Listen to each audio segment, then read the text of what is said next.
What's up, YouTube? So played a league through with Golgari Shadow. It's a deck that I've played a few times. Oh, that is way off center. I've played a few times on stream, off stream, done a few videos on it. I think it's like a really off kilter shadow deck. It's actually pretty fun. So if you haven't seen it before, it's kind of taken like the Golgari saga package that people like Electric Bob have played to a lot of success in modern, and adding our own little Death Shadow spin to it. So with the limitation of two colors, you get to include these things like Urza's Saga, which gives you this whole package of like Haywire Might, Hex Parasite, Nihil Spellbomb, Shadow Spear, Springleaf Drum, Pithing Needle in the sideboard. I've played Expedition Map before, which is one that I kind of liked. Unfortunately, it was one of the cuts for this Invasion of Ikoria package, and we'll talk about that because that's ultimately what I wanted to try out. Was all right. We've seen Sultai Shadow popping up with the Invasion of Ikoria stuff, the invasions, the Vampire Hex Mage, Traverse the Ulvenwald. How would it feel in this deck? So to compensate or to accommodate that, I should say, we ended up trimming some of the things like the one of Tireless Tracker. I trimmed extra Thought a what's it called? Expedition map, and and the Dark Confidants to include 3 Invasion of Ikoria, the Vampire Hex Mage, and 2 copies of Witherbloom Command. Since Invasion really wants you to have like that third, fourth land drop on curve, I'm kind of hoping Witherbloom Command might help to accommodate not only like binning stuff into our yard to help grow Tarmogoyf, maybe get back in Urza Saga, but also just make sure we hit those land drops so that we can Ikoria for 1 or 2 to get Shadow, Tarmogoyf, Haywire Might, Hex Parasite, whatever the case may be. Could also get up to 5 and hit Grist potentially. But since we do have like Mishra's Bauble, we've got Urza Saga, Fetch Lands, we've got a couple of our cheap artifact creatures or Hand Disruption. We've got a lot of ways to like proactively get Delirium online. We do not have Street Wraith in this build, um, which we'll see how it goes over the course of this league. But that is one of the considerations, is to find some room for Street Wraith, help enable Delirium a little bit easier, as well as grow shadows. In our like Witherbloom command package, we've got a Beseiju in the main, a Nurturing Peatland, our Urza Sagas, Basic Swamp and Basic Forest, really good with Traverse the Ulvenwald. Infernal Grasp is kind of like our catch-all removal spell. We've got an Assassin's Trophy, but Infernal Grasp lets us like grow shadow a little bit, take out a big Murktide or whatever the case may be without having to give them a land. One of the things this deck is weak to is like Planeswalkers. So we've got an Abrupt Decay and Assassin's Trophy. And then we've obviously got Urza Saga tokens to help pressure those, as well as Vampire Hex Mage and Hex Parasite is one of our tutorable targets.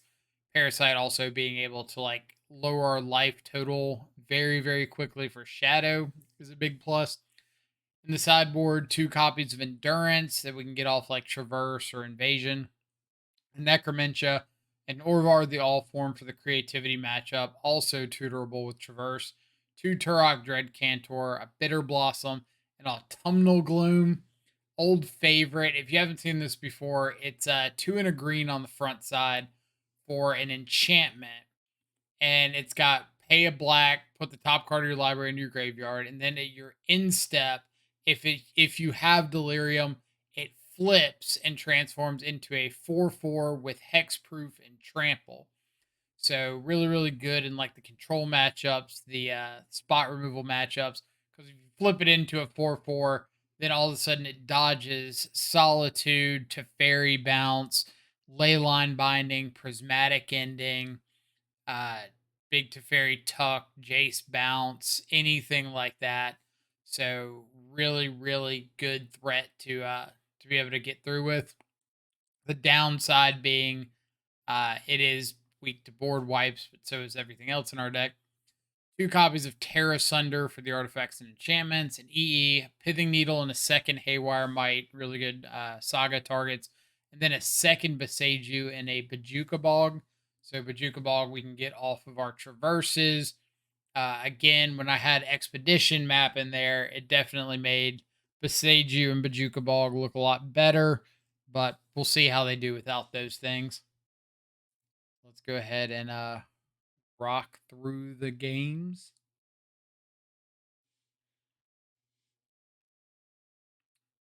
Survey says. I don't remember these matches at all, so we'll see what happens. All right, so first hand we see pretty solid hand. Like we've got Saga, we've got a Green Source, Goyf, Bobble to get in our yard. If we find another land, we can Witherbloom command back like a fetch land or a Saga. So as long as our opponent doesn't do anything too scary, and then like obviously Inquisition's a great pickup for us on the first turn. So now we've got Inquisition, Bobble, their fetch land, all to get Goyf up to like a 3/4 on turn 1. So you see Expressive Iteration, Omnath, Titania, a few lands.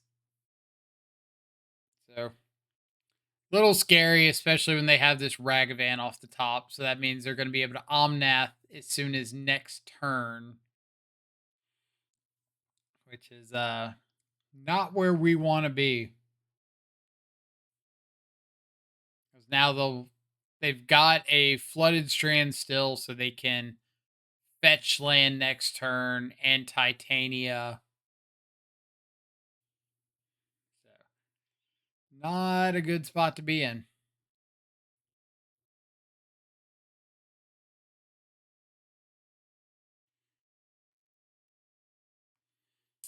We can start. So the attack was more in the hopes that they would block, and I could Witherbloom command to finish off the Omnath. Fortunately, or fortunately for our opponent, it's kind of a free take there since you have a fetch land to just immediately gain that life back. So I'm kind of giving it one draw step. Like if I find the answer to Titania right here, I'll keep going. Otherwise, it's pretty game over. Like I could play out a shadow, but I just can't compete with an army of Titania tokens. Make a blocker just to trade with the Ragavan.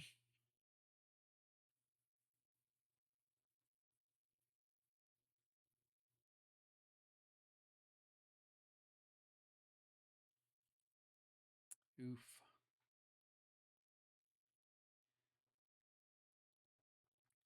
So I don't think I've seen many of these 4-color pile decks playing Ragavan. So that was kind of interesting. But I guess if your curve is going way up with Titania as an additional like 5-mana threat that you can't cheat out, then it seems okay.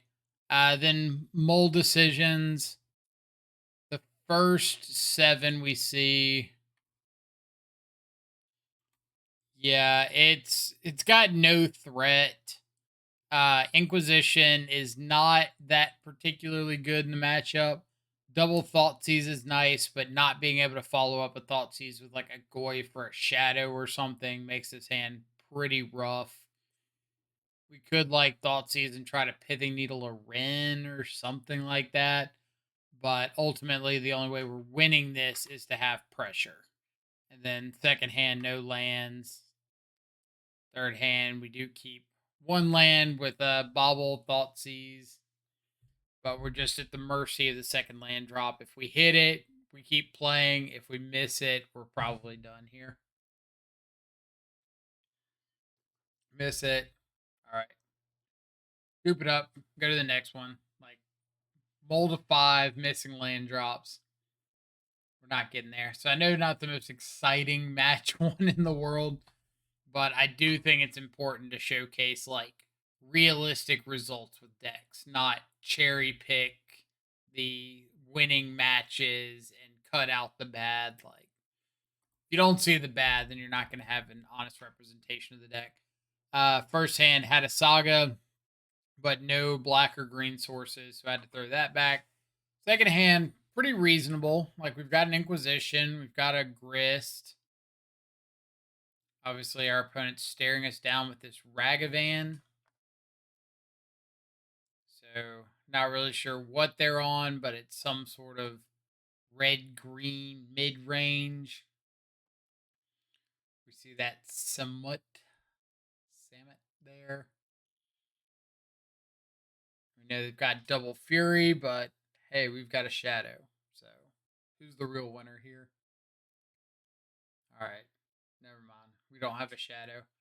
We'll scoop to that because even if we play Grist and take it up, they can just like hard cast Fury, take out our Grist. So go to game two. Not really sure what we're up against. So there's no like cut and dry sideboard plan. But for the most part, against like red and green decks, Goyf is going to be one of your better threats. I'm just kind of trimming like some hand disruption, expecting Veil of Summer, and trim a Witherbloom command because of Grave Hate. A lot of red green decks are just like high on Endurance or Relic of Progenitus post board. So I just don't want as much Grave Reliance. Then I think I boarded in. What did I board in? Bitter Blossom.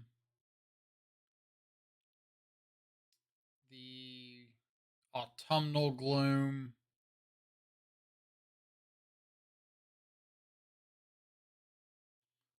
Oh man. EE. And stuff. Nope.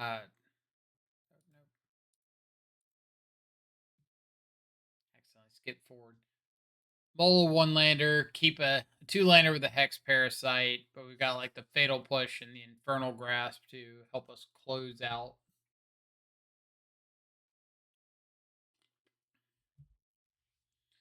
Could have played the Catacombs, but I'm not sure if I want to fetch and shock yet, so I kind of want to save that ability to determine later what I want to do.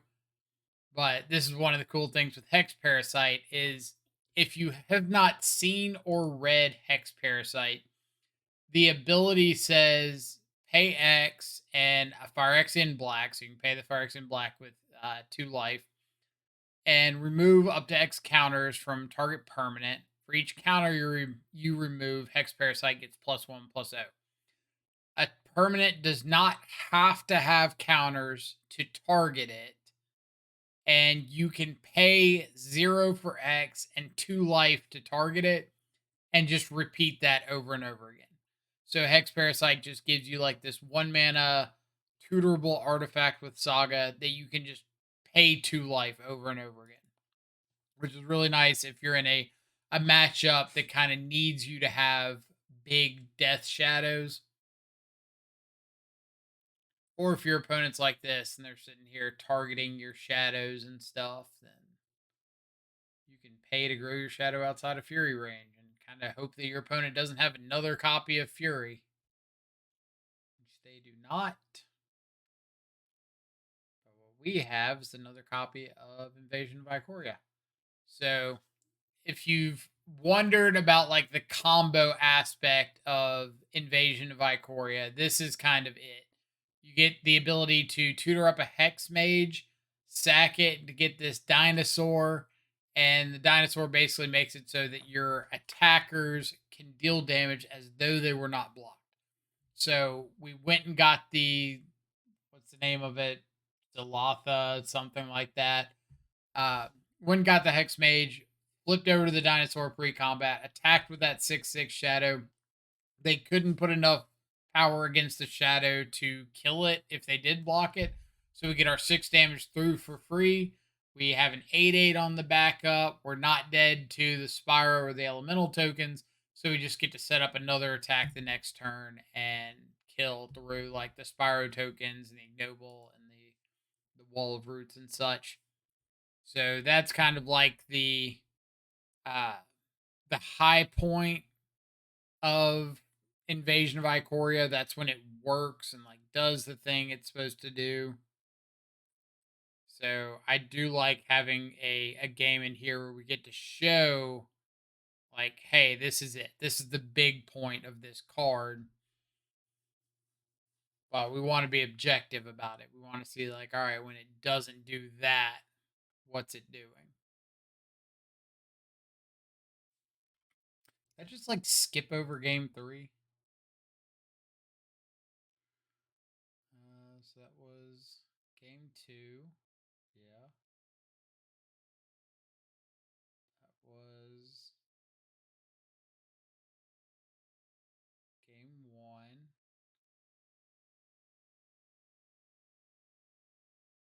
Yeah. Just skipped over game 3. Uh anyway, we won game 3. It might have just been like opponent scooping the match. I can't remember. Yeah, that was it. Opponent molded to oblivion and scooped game 3. So when it goes down in history, you'll know. So this is match number 3. Reasonable hand, turn 1, like Thoughtseize into turn 2, Tarmogoyf. Take a Relic of Progenitus.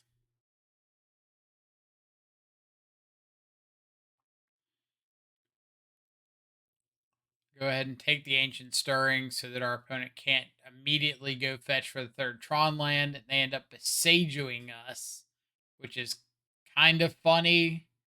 Like, it's not the end of the world, but do just get Goyf down, and that's kind of fun.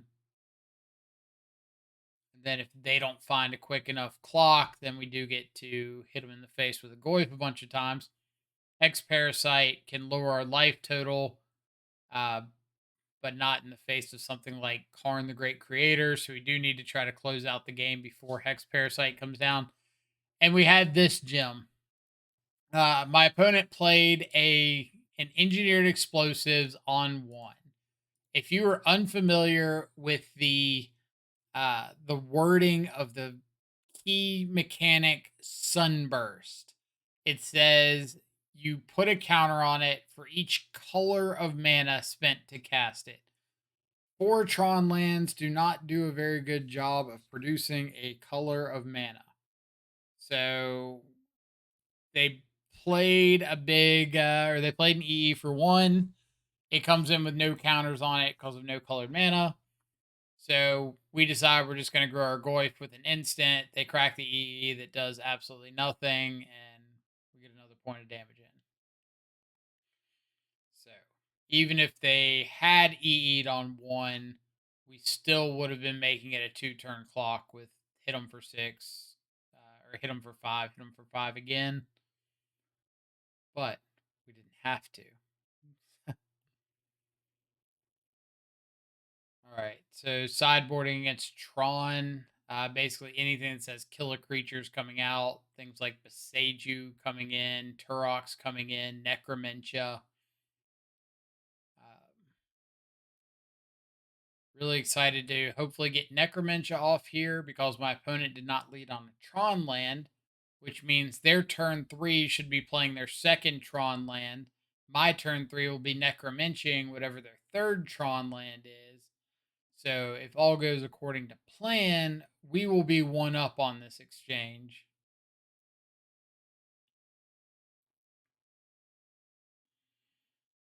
So Necromentia, they go ahead and map for the tower.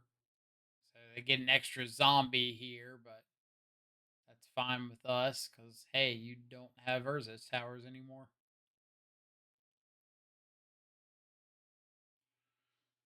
Karn the Great Creator gets sniped down by a Hex Mage.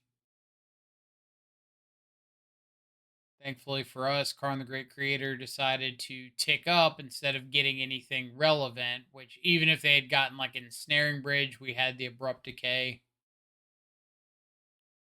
Opponent goes for the Warping Whale and the Traverse, so we just get to play another Shadow.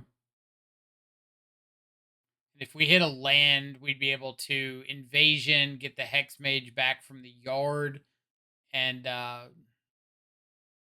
Invasion, get the Hex Mage back from the yard, sack it for the dinosaur, and attack through, and it wouldn't matter if they blocked. But unfortunately, we have to do the boring way where we're just getting another Shadow. So be it.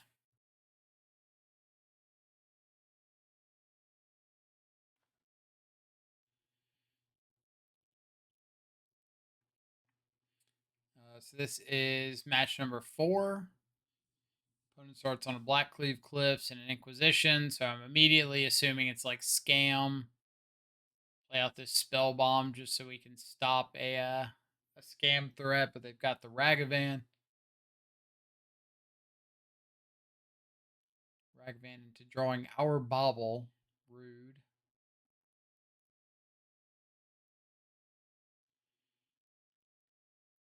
We are just one card type off of Delirium, but I guess Tarmogoyf will do.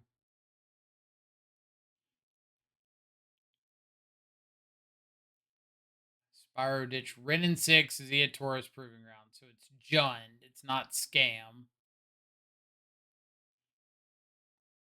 Kill the token, get back a fetch land.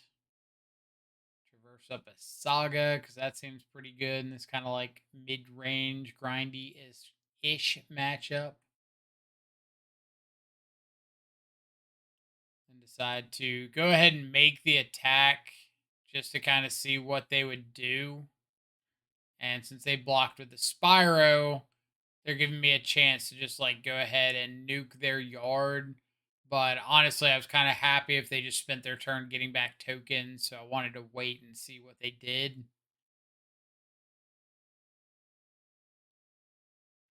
Taking my invasion's kind of rude. But at the same time, now I've got like Urza Saga going. I've got a reasonably sized Goyf.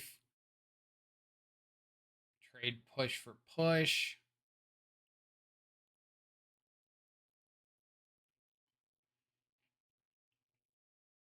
Shieldred. Main deck, Shieldred the Apocalypse. Definitely a rough spot to be in. Like, we got to take the hit off Shieldred here. We can grow our little construct here a bit. But, yeah. Enough removal spells, and we're going to be very, very much behind. Was not expecting a main deck Shieldred, or Shieldred in general. So, that was cool. Sideboarding against Jund, just taking out some of the hand disruption. Bringing in all my 2-for-1s. Like Turok's really good here.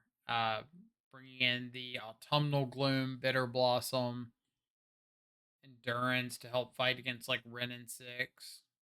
Spyro tokens. Go ahead and get Saga going.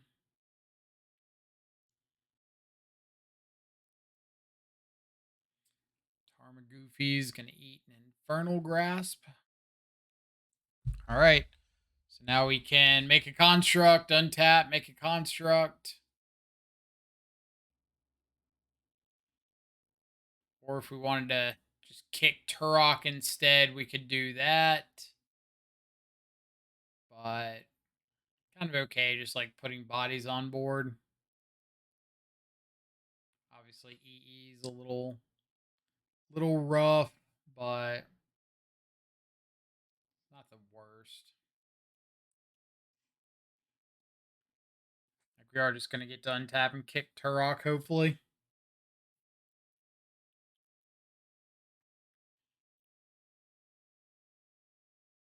I think we should have kicked Turok instead. I think that was a mistake.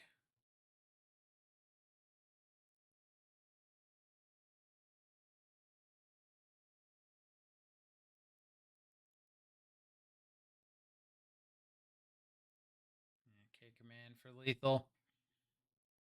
Yeah, I think with them having 4 cards in hand, kicking the Turok was just like more likely to hit something good rather than blind pithing needle named Liliana. Also, maybe I could have just played out a 2-1 Turok and a Tarmogoyf. But anyway, on to match 5, Hardened Scales. Hardened Scales with Ragavan.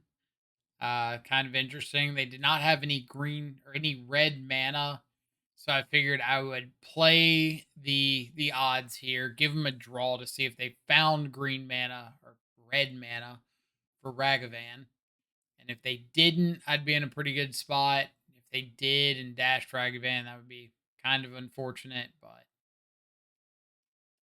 not like the end of the world.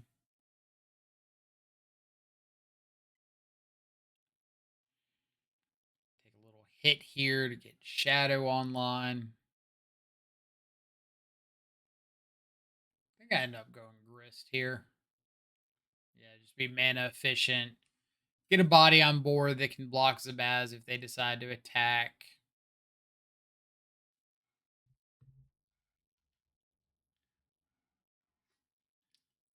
We also have Delirium, so we can get Hex Mage.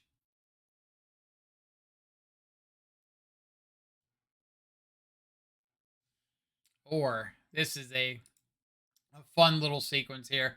So we go and get Hanger or go and get Hex Parasite. Let's start the turn. Go and get a Hex Parasite. Target the Zabaz just to go ahead and get it off the board.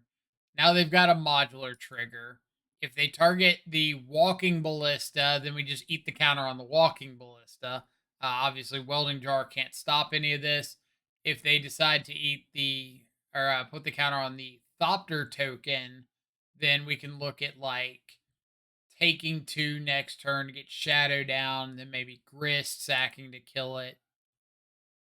But they end up trading the Walking Ballista for the Hex Parasite, so we just get Zabaz and Walking Ballista off the board, which is great for us. Get to take up Grist. The Thopter token doesn't get any bigger. We get Shadow down. Witherbloom Command's a pretty reasonable pickup here. Since Witherbloom Command gives a minus, what's it, -3, -1 or something. Then we do have the ability to just kill the Thopter token if we want to. Just Assassin's Trophy. The Urza Saga means we don't have to worry about construct tokens for a minute. You'll see a lot of these games with shadow decks in general, but especially some of these kind of tap out style shadow decks. It just becomes, hey, I'm going to hope my opponent does not top deck something I can't deal with right this turn. And if they don't, I'm going to be in a really good shape. So that's kind of what that last turn was like.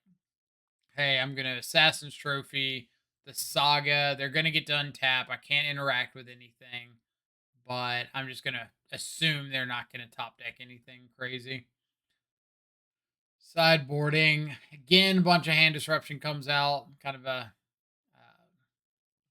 common theme with these Thoughtseize decks. Bringing in like Pithing Needle. Bringing in the, what's it called? The Terra Sunders, EE. Terra Sunder especially, really, really good card in the matchup because it exiles instead of destroys. So it stops modular triggers, it stops Hangerback Walker, stops Welding Jar.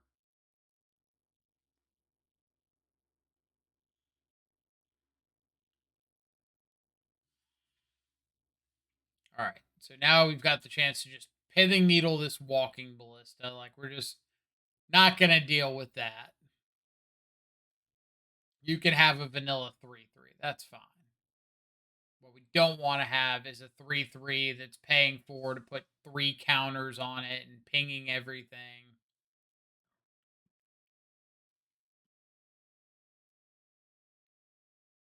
So, if you're unaware of this interaction, what happened here was they put the pithing needle on the stack.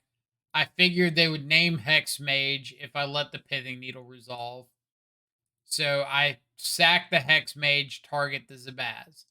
Uh, the Zabaz dies as a state-based action. Its modular trigger goes on the stack, but because Hex Mage removed all the counters from it, nothing gets transferred over to the Walking Ballista.